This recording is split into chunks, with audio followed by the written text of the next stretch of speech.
क्या कोई पक्षी 11 दिन तक बिना रुके उड़ सकता है? न खाना न पानी, फिर भी जिंदा? कैसे?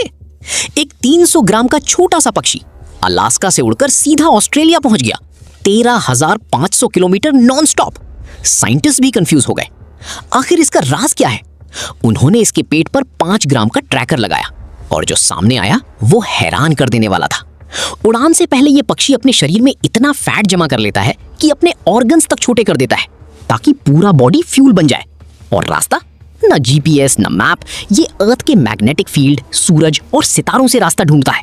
सोचो, 11 दिन तक बिना रुके उड़ना और सही जगह पहुंचना, नेचर सच में नेक्स्ट लेवल है।